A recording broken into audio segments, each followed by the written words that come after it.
analyzed Bitcoin 4 years ago, and that's when I did my first trades and my first entries. And again, it's an insane defined system, which makes it very easy, but also more complex and more complicated to learn than other systems. But I would rather choose the more complex and, let's say, more complicated system, and then having a system that is 100% defined, than having a system where you learn it for 2, 3, 4 years, but then it's not 100% defined. So it's actually not a system. So everything else there is concepts, right? Understand the difference in between system and concept. Okay, system defined until the very last step. Concepts are, they finish somewhere and they leave you with where do you put stop loss, where do you put take profit and stuff like that. Yeah, that's basically about my trading style, what I think about the SK system and how I use it. I learned SK system as every one of you guys. I went through the whole university. I went through the different steps, right? From beginner to intermediate to expert, and then to all the other live sessions and all the other stuff. I talk a lot with Stefan about the system. Obviously, Stefan is my direct mentor, and he's also my neighbor in Dubai. So I always send him charts and we always talk about them. Not that much actually, but still if there's something coming up, we talk about it. And yeah, some of my recent best trades and investments was actually Solana, and I'm just gonna show you, and then we go a little bit more into the question stuff, but just so you see how I use the SK system, and I'll show you. So one of the examples I just gave you, right? I trade Bitcoin. At the end of the day, I'm also currently in a sell position, a little bit more risky one, but I'm currently in a sell position. And as you might also see, for the ones that are a little bit more advanced, my stop loss is very broad. That means I'm using, again, the one trade strategy where we position our trade, obviously, for example, here in between the 0.786 Fibonacci and 0.822, right? And I hold my positions mostly like for 1-2 weeks in Forex and in crypto. And I'm just gonna show you a couple of good catches that I did in the past couple of months that really brought me in a lot of money. More on the investment side. So for example, one of them is in crypto, which would be Solana. Okay, so in October last year, I caught Solana at $25 or $22. So this is a pretty easy chart to see. Are you guys good more or less with the chart? Is it like okay? Can everyone see it? Okay, perfect. So because I'm obviously looking at my laptop. But yeah, so for example, here at $20, you see my entry zone. Over here, I just caught it over the, so at the end of the day, as you can see, Solana was basically just falling as every other currency in the bear market. Okay, the screen lags a little bit, but yeah, so I'm gonna use this one over here. So as you can see, it was basically just falling all the time, right? Then once I saw it building a bullish structure, okay, I didn't enter right away because it was not enough confirmation for me. I wanted to see if it holds.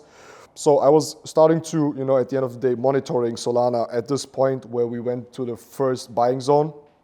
Got up a little bit, didn't bring a new high, but then came down again, and then I was getting a little bit scared in the sense of, okay, I'd rather wait again for a new high. So then it pulls up a new high, which for us means if price obviously goes higher than A in our upcoming structure, right, or basically sequence, then that means that we have a higher probability of the sequence actually working and finishing, okay? So as you can see, we have A over here. So from the low, the first push up, correction, right, and then the first push up, which means price, basically, it's more bullish confirmed, okay? Then I see it coming back into our BC correction level, so I re-enter. That was probably BC or the whole correction level. Let me check. Yeah, so it was the whole correction level, okay, as you can see over here. And then I waited for another, and that's what I mostly do in swing trading. I wait for an internal structure, which builds up and confirms me again a good entry zone. So if we go back a little bit, and for the people if some people are sitting right now here and they're like, hey, that's too complicated, no stress. We're gonna go back to the basics. I just wanna make sure you guys understand how powerful this is, and for that you don't need so much knowledge, okay?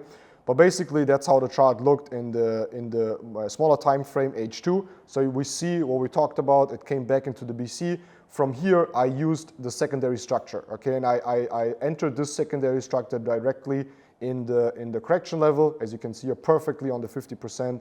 And I mean, if people ask why SK system, that's one of the sickest examples that I can give you. So this is my entry, okay? So we had physically, or like factually, a drawdown of 0.78%, okay? So that's the drawdown of the position, okay? Now from there on, this price never came back to its original entry, and it went from $20 to currently Solana sitting at, and as you can see, I wrote up all of this here, to currently sitting at, where are we, 148, right? And I closed my positions here, as you can see, at 159. I closed another position here at 190, right? So from $20 to 157, 190, that's what we did, right? And right now, I am still waiting for it to go again into the buying zone. So that is one very, I would say, you know, amazing example of the power of the SK system, you know, getting an entry in a cryptocurrency market, which is one of the top crypto markets right now, Solana or crypto coins, right? And having an entry which has a 0.78% drawdown, but then what is it, a 7x or something? Yeah, 7x return on your investment or trade. So I was in it in a trade. I closed the trade over here with 100% with leverage, and I wrote up the whole investment, right? So I invested like 3 or 4K, and it went up to 20K, closed the position. Now, afterwards, what I always do in investing, to just also give you that kind of advice, is that when the sequence is finished, or I see it coming to an end, right? Because we finished the first sequence over here, okay? So as you might see, this big sequence, we didn't finish so far, okay? So we still have potential to go to $400 in Solana. But we finished the first sequence. That's also why I closed my trade, okay? And my secondary, I closed after I saw the market building up a little bit more bearish momentum, okay? So as you can see over here, for example, it started to correct, come down and build like a little bit of bearish sequences, okay? Or basically like reaction, not really sequences. So that's why I closed my investment position. And what I do then is next, I wait until market drops into our buying zone again. So this one was our buying zone, right? Here at 50%, and it didn't touch it yet, but once it touches, I'll rebuy with the money that I made. Do you guys understand what I mean? If I rebuy, what do I, at the end of the day, increase? What is the benefit of that? So if I buy Solana here, and I have 100 Solana, for example, and I sell them up here, and I rebuy them here, what is the benefit? Maximizing profits. Not only that, no. But yes, but in which sense? Why would I invest into Solana if I see Solana going to $400? Why should I close my position investment-wise and liquidate my whole position? And why should I wait to correct? What do I get more of if I re-enter here? You can buy more Solana. Okay, I get more Solana, obviously, right? So if I, for example, sell here, okay, at 192, all of my positions. So my real life example was, and Dan was with me in Australia when we entered the position, I bought Solana for 3K. I wrote it up to 14, 15, 19,000. I sold my whole position over here, some here, okay? And now if it recorrects, as you can see, hopefully it's minus 47%. So if I now have the Solana that I have and I sell it here, I sell for, let's say, 20,000 and I wait for it to drop 47% and I re-enter, that means I increased my position originally with 47% more Solana, right? So that's how you increase your positions even though you started with, 3,000, you have the profit, you sell it, you re-enter and you increase your positions of Solana, okay? So that is an example what I did. Does that make sense so far? Yeah. Okay, for someone it makes no sense? It's okay if it doesn't make, I can explain it again, it's no problem. So just be open or just honest if you don't understand it. Everybody good? Okay, easy. So that's basically one of the examples, and then I can also show you, and that's another very big benefit of, at the end of the day, also it's actually an 8x, not, I mean to the highest point it's an 8x, but another very nice example, which I caught last year, so it was basically a year ago in Jan, Feb, is I bought AMD and what is the other one called? Let me check. So if I go on stocks, and that's another example why SK is so amazing, because you can not only basically trade Forex obviously and crypto and all of these ones, but you can also obviously do stocks, right? So Nvidia, okay? I don't know if you guys heard about Nvidia, but Nvidia basically made an insane move, and as you can see, as you can see over here, my entry was at $157, okay? So again, same thing. Nvidia was already pretty high in price. People started to talk about Nvidia. I watched a video on YouTube about Nvidia. I saw the CEO wearing a leather jacket and looked like a G. So that's why I said this company has to win anyways. Trust, that's why I bought it. So then I went into the stock. I analyzed it with the SK system. And I also obviously understood that at the end of the day, virtual reality is going to be the future, right? In the next 5 or 10 years, everyone is going to sit here with their VR glasses on and we're going to do the same thing, okay? But you guys are live. That's 100% what's going to happen, trust. So AMD at the end of the day are the ones that make the chips for virtual reality, for mining, for computers. So if you run any good computer, it uses AMD chips. All the mining facilities that mine crypto, they use AMD chips, NVIDIA chips, sorry. And basically all technology runs on these NVIDIA chips, okay? So they make the chips that everyone uses, and they are very, very much needed, okay?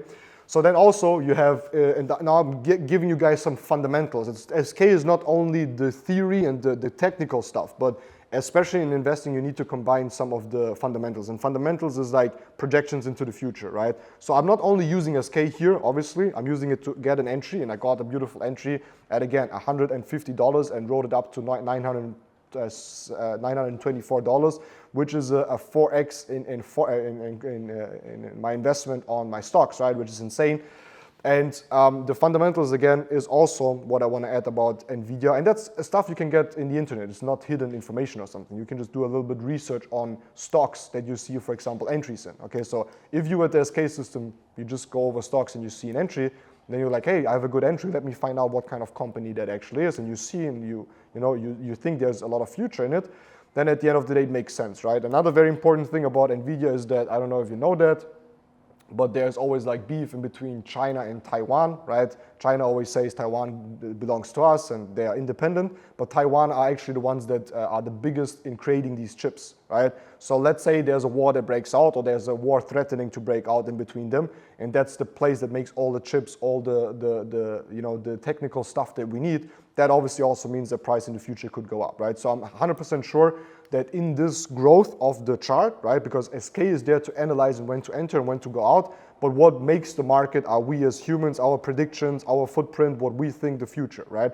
So don't think that only if you know SK, that means just because there's a buying zone or a selling zone that the market has to do that, right? It's just like giving us, combined with the fundamentals, a lot of input, okay? So again, that's also what I want to show you, because NVIDIA was definitely a very, very good trade. And that's about it so far, okay? So just so you guys see how I use the SK system and what I do with it and how I combine it also with a little bit of other knowledge.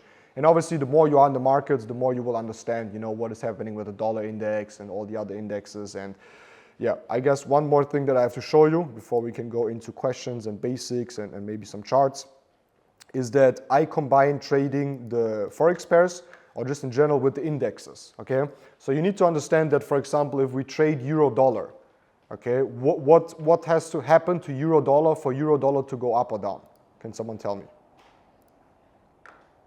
So what kind of currencies are included in euro-dollar? Which currencies do we have in euro-dollar? We have euro and dollar, right? Makes sense? Euro and dollar. So What two currencies? yeah, so we have two currencies, right? Euro and dollar, okay? So what does euro-dollar mean? And what does 1.085562 mean? Euro. So, but what does it mean? So with the price, so for example, as you can see here now, we have euro-dollar, okay?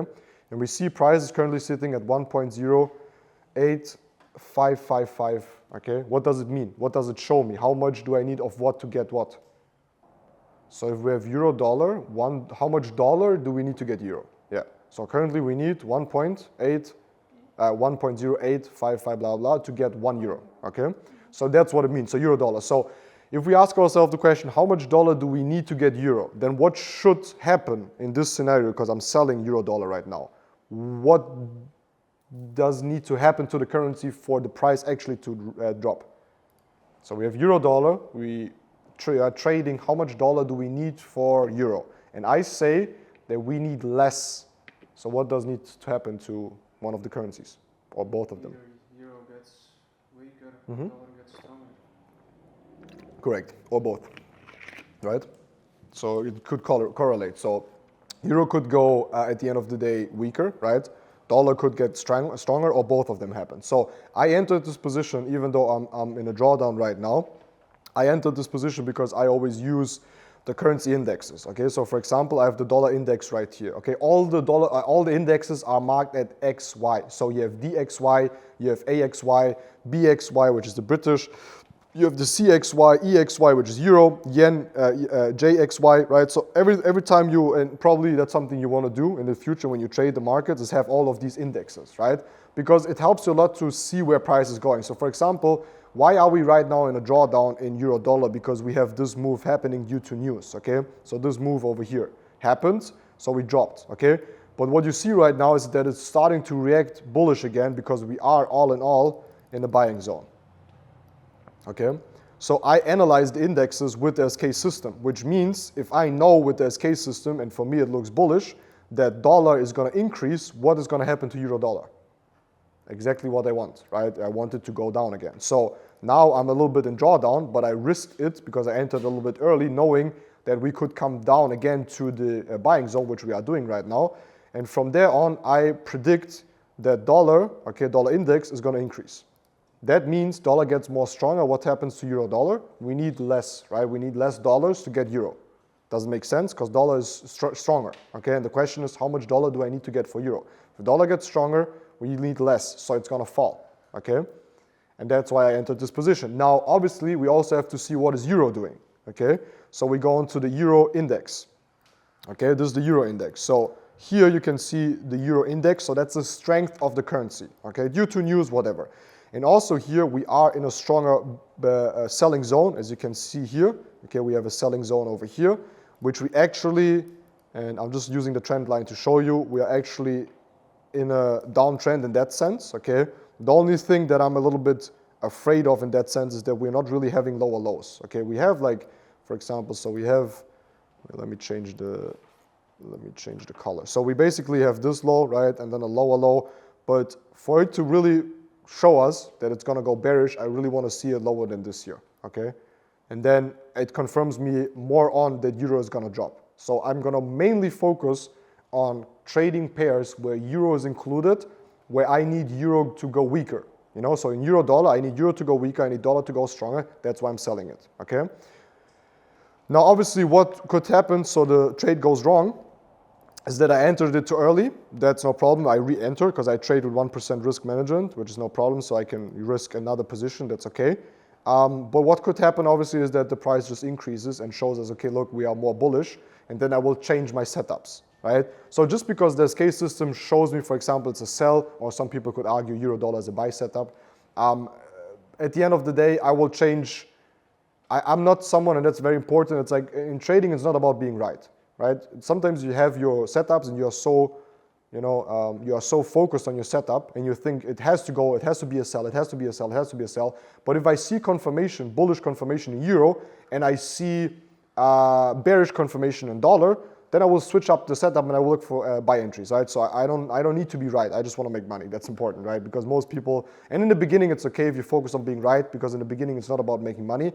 But later on, it's not about being right. It's just like you following and also being ready to switch up your positions, okay?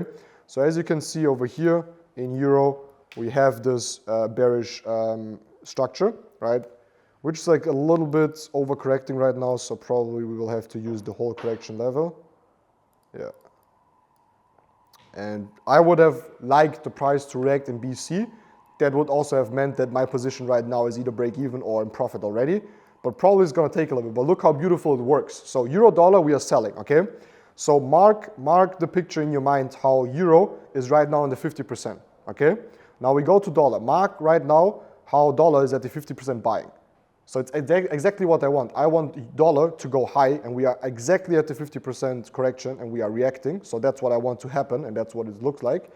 But then also I want dollar to go euro, sorry, I also want euro to react bearish over here, and that's how it should work out right now. That means euro dollar is going to go into the position or basically sell off, and that's what I'm doing, right? Same thing with Bitcoin. That's why I'm selling Bitcoin, because I still think dollar is going to increase, okay? And Bitcoin for me is still bearish, and we need to hit other levels, but that's something else. Does that make sense so far? Okay, so that's basically how I trade, explained in, I guess, a half an hour completely. Now, obviously, most of you guys still are in the beginning and you need to learn the SK system first. But that's just for me to show you how I use it, because everyone uses it a little bit different. Maybe you also ask yourself, what is this strange line over here, the black one?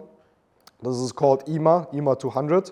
You don't need it in the beginning. I just use it because I was trading price action and support and resistance back in the times with EMA. And the exponential moving average is just like the average in between price. So what I have found out for myself is that every time the EMA runs into a buying or selling zone, it reconfirms my entry, right? So once you have learned this case system, what you want to add is a lot of confirmations into your system so you can make your trades more focused on quality. And obviously, some of you guys later on in the expert sessions and in the hardcore sessions, you will learn a lot about qualifying trades, so qualifying charts. Just because there's a buying zone or a selling zone obviously doesn't mean we just enter a chart, right? There's a lot of other qualifications and things that we need to take into account if we want to enter a trade. But yeah, so as you can see, for example, here with the EMA 200, which is this black line, as I just showed you, you can see that this is the exponential moving average. So that's so EMA 200 means that's the average of price over the last whatever time, right? 5 years, 10 years, whatever we have here. And it focuses more on the last 200. So there's a normal moving average, and exponential focuses more on the price action of the last 200 candles, okay? So it gives a little bit more accurate support and resistance in that sense.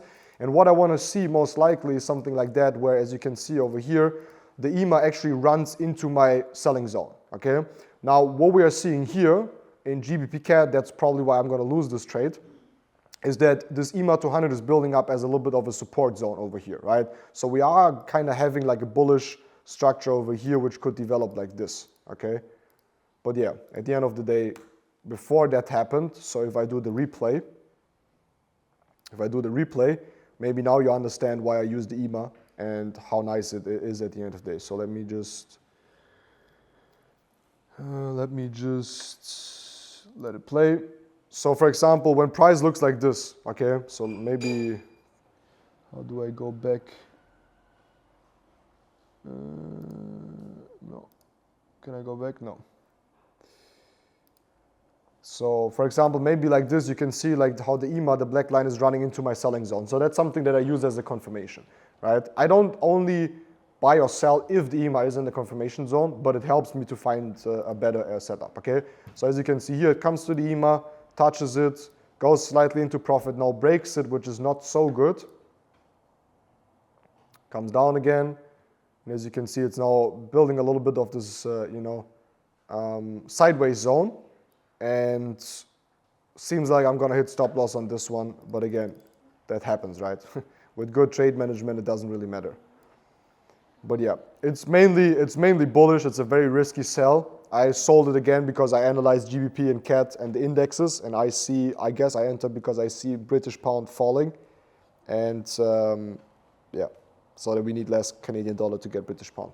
But yeah, that's basically all of what I do. Now it's about you guys and your questions and your basics. I don't know if there's anything you want to focus on, bro, or any chart or. Let's give a round of applause to Miguel. Hey.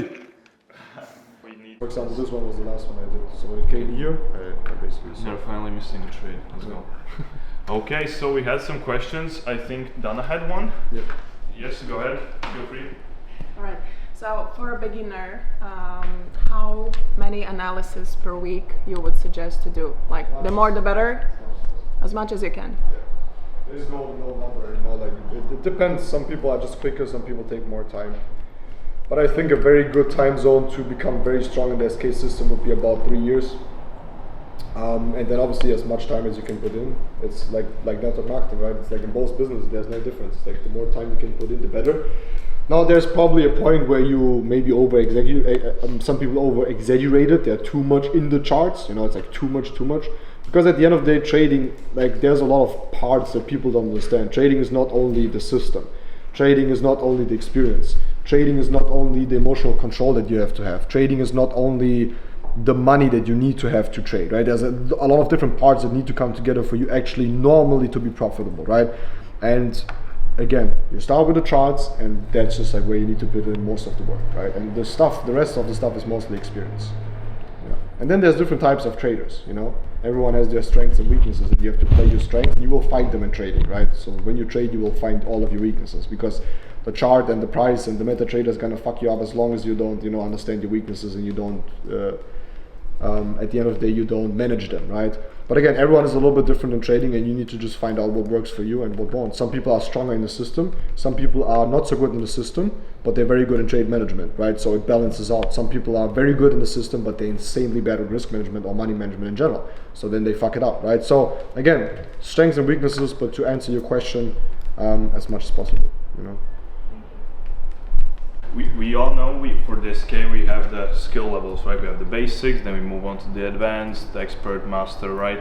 And how much would you say is important of learning the basics correctly, right? And just giving it like most of your attention to the basics, because for me, I believe, and Waltz stresses it from time to time, that the basics is the most important foundation. And would you stand on that as well? That you need to learn the basics to build on the system? Yeah, 100%. I did the mistake myself. So for example, I guess everyone comes to that point in their K system where they think, oh my god, I figured it out. Just zone, every selling zone is a selling zone, right? And then you go into you go into advanced and expert, intermediate, advanced, expert, and you're like shit, right? So I was the one that at the end of the day, I thought too early that I understood it, right? And I overstepped the basics. So I was doing the basics, I felt comfortable in the basics, but actually there was just like parts missing in the basics, and that's why I thought I know it, and then I went over to the next step, which is then the intermediate, right? And then I was learning about the intermediate and I was getting it, but still there was holes in my fundament. Does it make sense? Because I didn't finish it completely, because I just thought, look, let me move over, I'm getting bored of the basics, I understood it now, but I didn't, right? So the basics is really like, in trading, it's really like, if you don't have the basics, even if you understand, even if you are an expert and you understand what Stefan is talking about, the expert stuff, but if you miss on, you know, for example, knowing how to really start the sequence, that's something that I had most struggle with. I think that's what people most generally struggle a lot with, is like where to start a sequence, where does it make sense to start a sequence, right? And I was struggling with that, and I was already in advanced and like intermediate and advanced, and I was like doing all of this and was all correct. Stefan told me like, look Miguel, everything is correct, but you just started on the wrong start, you know, so that's how you F up basically your whole analysis, even though you're already really good, just by not knowing the basics. So the basics obviously is the most important thing, but sometimes we just need to, you know, rush and hurry forward. So what Waltz usually talks about, combine the whole picture, right? We look in the daily where we are in the markets, we see, right, correction levels and everything, then we go into smaller ones and analyze it, right, and then just put everything together. That's super important to do. And since we started talking about where do sequences start, that's one of the main struggle points. Can anybody name those 4 or 5 things where can sequences start? Does anybody know? Okay, Anna knows? All boxes. Basically. All boxes, yes. Yeah. All correct BCs, all louder. All-time high.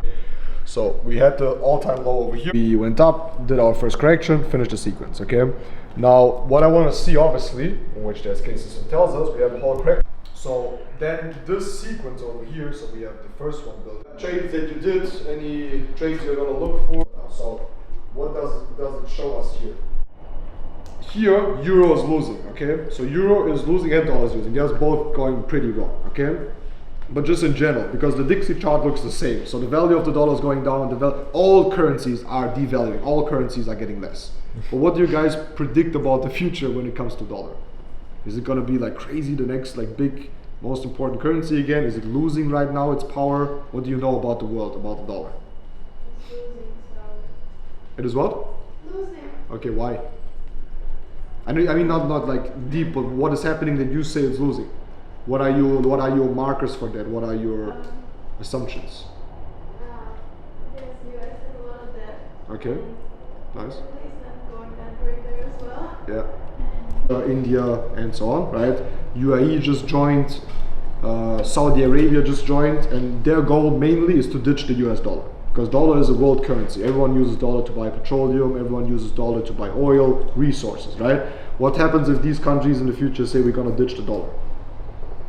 It's gonna be less valuable, so it doesn't look good for the dollar in the future, right? So that tells us also that dollar is still, you know, going down. What about the euro? What do you think about the euro? I mean, you guys use the euro. I guess you guys should feel it when you go shopping. Right? It's also not looking very good, right? High inflation, less value. So we are losing value on both. But clearly here, euro is losing more value than the dollar over the last years. That's also why we are going down and going down. Now, what happened over here? We had an all-time low, and now it starts to correct. Okay, to make another assumption, just basics. If you just see this, so we are in the bearish, right? Does everyone confirm that? Why are we in the bearish one? How many confirmations do we have for the bearish sequence here? 3, 4. Count, how many do we have? And then tell me if you know how many. 3.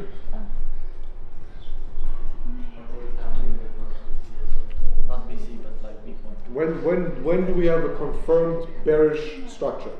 When what does need to happen to price? Price needs to go It goes past A. past A. So we have, and afterwards I count the confirmation. So this is A, okay? Then we have 1, 2, 3. Okay. Obviously you could say 4, 5, but like lows. Okay. So we have this one, first low, second low, third low. So 3 confirmations. Okay. So it's a bearish sequence. Why? Because we have lower lows. And what about the highs? How are the highs doing? So we have high, high, high, high, high, high. So all the highs are lower highs, right? That's what does that mean? It's a downtrend, right? So would everyone confirm by what we said so far? We are in an active, good-looking, working, bearish sequence. Yes. Okay. So if I see this, now we're on the weekly. If I see this, just in general, what do I focus on right now more? Bearish or bullish? On the whole chart. Counting in the other confirmations that we had in the beginning. So how many what else maybe is important to take in seeing this?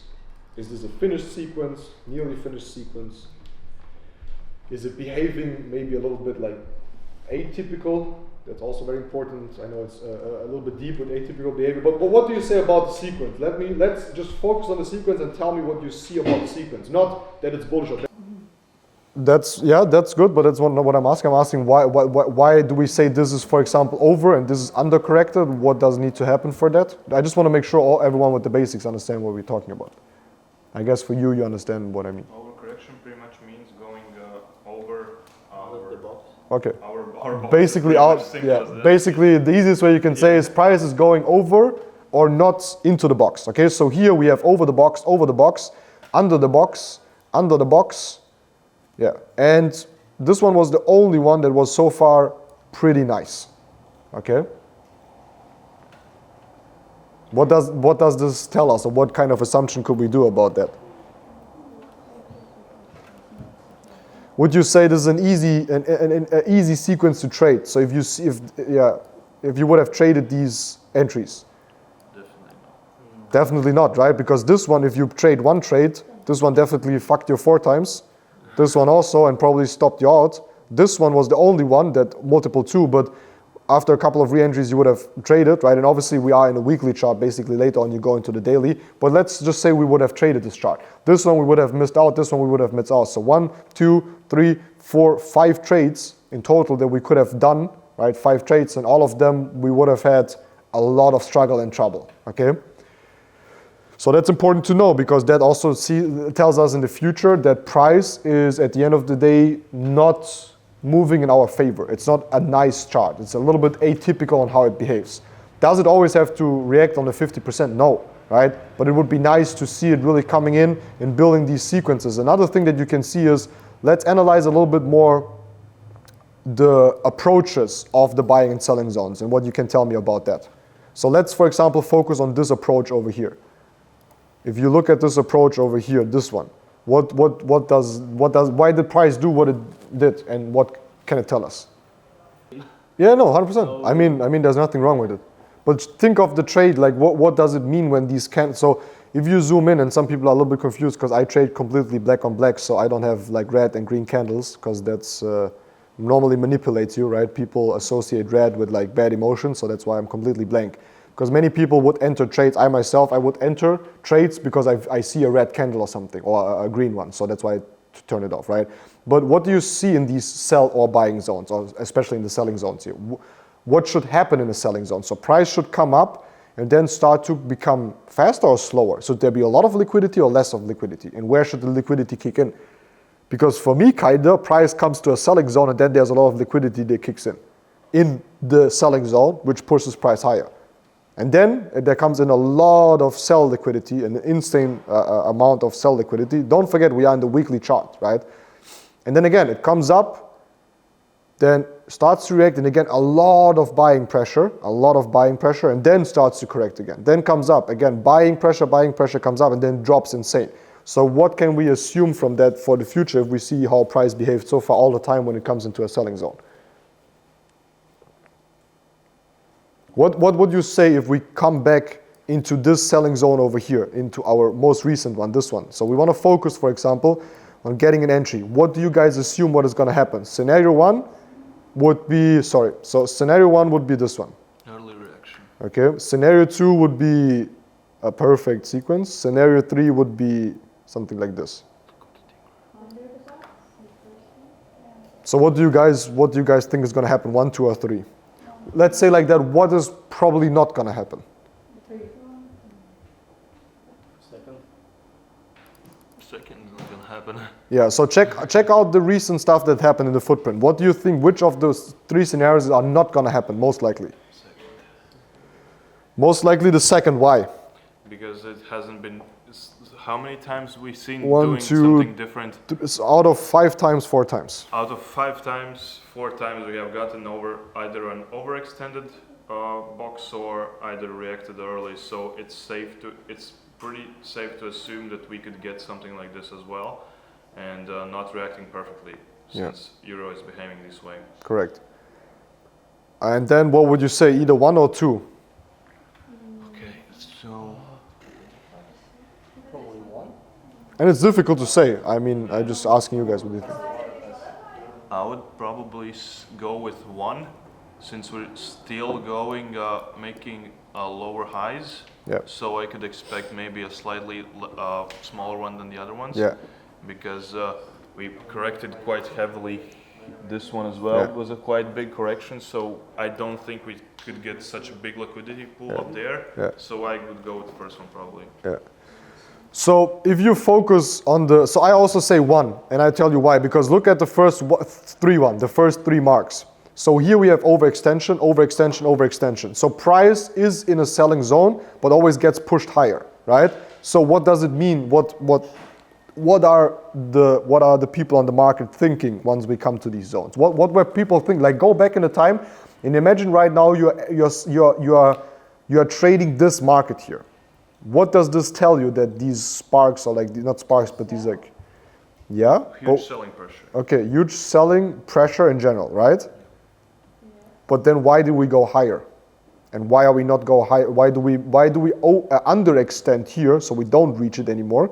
And this one is overextended. Why?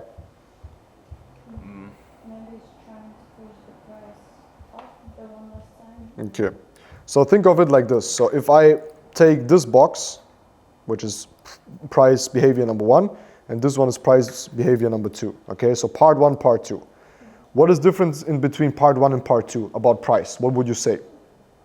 I think that's So about perfect. So about liquidation, you need to understand for these big sells to happen, these ones here, you need a lot of buys, as you can see here, right? So people are starting to sell. Let's say the bank and shit is starting to sell here with big orders, but they need the orders to be filled. That's what you see here, right?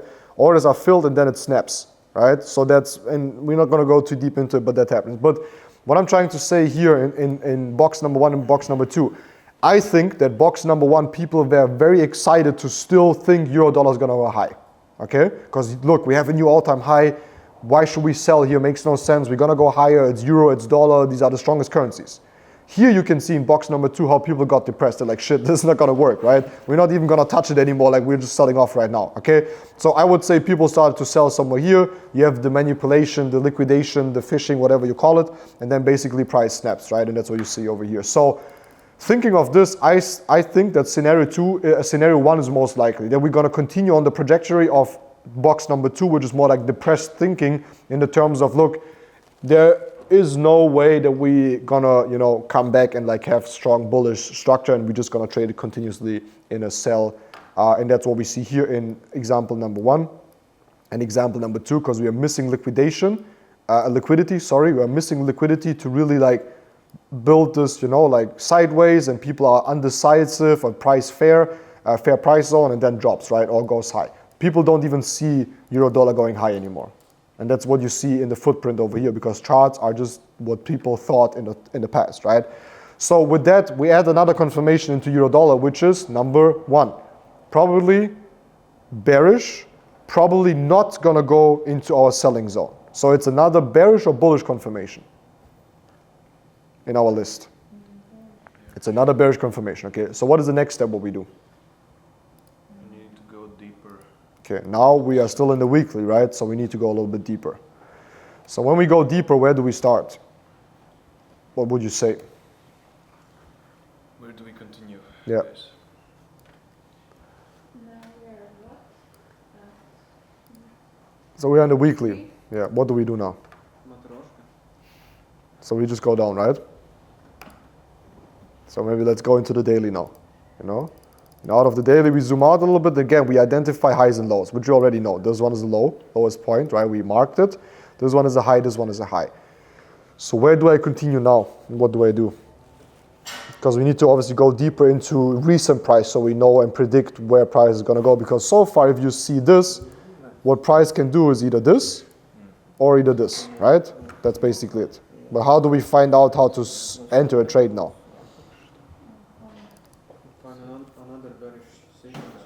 Find another sequence, right? Where would you guys start right now? From the high. Like draw the sequence, bearish sequence from the like red drawing there. Yeah, so from the first one here. There, down to the A point, Yeah. and back to B. Okay, why don't we start somewhere else? Or why don't we start here, for example, or here? Because we already did that, right? So this one is marked, we know everything, these are the selling zones. Now what is interesting for us more is like, what is recent price doing? For that, I'll just go into the daily and I see, okay, we have a high here, last one, so we start the sequence on our last high, right? Since we are mainly focused on bearish anyways, it doesn't really make sense for me to do like bullish sequences a lot right here, right? Even though obviously we have this one, right? Kind of this thing over here probably. Okay, so this Is one. it valid? Doesn't the price No, it's valid. It's valid. go down back lower than the peak price? No. Oh yeah, true. Sorry, I didn't see. You're right. So you see, that's for example one of the mistakes. Okay, that's why I need to keep, because I wanted to make this bullish run, and then I forgot about this one because you see it dropping lower. So basically, also here destroyed our bullish sequence. And was very atypical behavior, because even though we had bullish build-ups, right, it still destroyed it and then came up. So again, pretty, atypical, ugly move. But you started drawing their sequence because it's one of the confirmation for the bearish. Say it again? You started drawing sequence there because it's one of the confirmation. Correct. Yeah, so we start over here, okay? Does everyone understands why we start here? Or is someone that is like, I don't understand? You don't understand? So Yo, Gene. Psst. Psst. Psst. Nee, du. So look, if we, for example, say, why don't we take this one? Why do we take this one, number 1, and not number 2? Correct, because number 1 is the highest, and that is probably our BC, right? Okay, so that's why we take the highest point, okay? Now, what we're going to do, obviously, is going to use the fib again. And what do we see again here? again, same shit. So here again, we see an ugly move, which is atypical behavior. We see this part over here overreacting again, okay? So this whole part. So yes, it is not going into our bullish, but it's again overreacting. So again, very atypical behavior in the buying and selling zones, okay? Then what is the next step? Everyone understands how to use the fib and the extensions? Okay. So then, okay, now we have to think about something. We need to think about if this is, so what do you guys see now so far? Okay, so we are in the BC correction level right now, correct? Everyone understands that? What else would you guys say is a little bit what we need to give some attention to in this sequence over here? So number one, what we can take into as confirmation or for our list is that we overreacted again, right? That's number one, which I don't really like. What is number two that I guess we should focus on a little bit? So far the current BC looks pretty well, right? We can go deeper into it, but so far it looks good. But what happens before that? Look at the lowest point. What did we not do? Okay, we didn't reach the sequence target. What does SK System say what happens if we don't reach the sequence target? We do BC, right? But how much is missing to finish the sequence in general? Is it a lot? Is it little? Could we maybe say that we could say this is a finished sequence or not, even though it didn't finish? And don't forget, we are on a daily chart, so 280 pips might seem a lot, but... Daily chart? Yeah. What do you say about this move over here? Because I'm going to tell you, I don't like this. Looks like Yeah. What would have been the perfect scenario? Correct. So the most beautiful reaction would have been if it finishes the sequence, right? And then we go into our whole correction level. Okay. So what can we think about in the future then with our entries? So with that being said so far, okay, and then let's use the replay button until here. What would what you guys can tell me about upcoming BC? Do you say the BC is something you should look for to trade? Do you say it's maybe going to overcorrect, it's going to undercorrect, maybe it's going to go to the whole correction level? Why? Just put the puzzles a little bit together, try to put them together and see the bigger picture. What do you say about this BC? So we know we have a sequence. We know that it overcorrected in B. Yeah, that's definitely one assumption we can do. So there's again different scenarios, right? So we can do this, the three scenarios basically again, which would enter the trade if it goes stop loss now. Would you sell euro dollar again if we hit stop loss? For this trade? Yeah. No. No, me neither. Okay, so that's basically we're gonna do one trade, and if it doesn't work, so we could normally, but I'm always do 1%. For me, that's go and increase because now we are higher, but that's something else. But yeah, we just go with 1%, and I just wanted to know what you guys say. So 10K, right? Oh, that's 1,000. 10. Okay, calculate. So we have 0.1. Oh, sorry, stop loss. I still have to put in the stop loss. Okay, so our stop loss is, so 0.0725 is the slots. Lots. Anyone else needs to calculate the lot size with different account balance? All in. All in. All in. Okay, guys. So we do 100%. This is Daniel's trading now. Hope you all had some value, right? Learned something new, and just in general. Get to know the system a little bit better, why should we use it and how powerful actually it is. So that's, I think, if you had not any questions, I think this was good, this was really nice. I think especially for people who are just starting, right, the SK, just to see what's possible with. Yeah.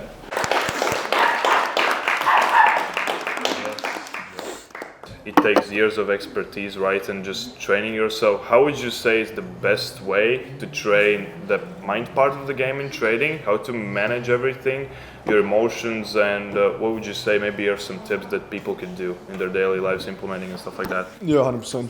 I mean, at the end of the day, I guess the most important thing when it comes to the emotional side and the trading side is that you just need to commit on continue to trade. To trade doesn't matter how many stop loss you hit, you know.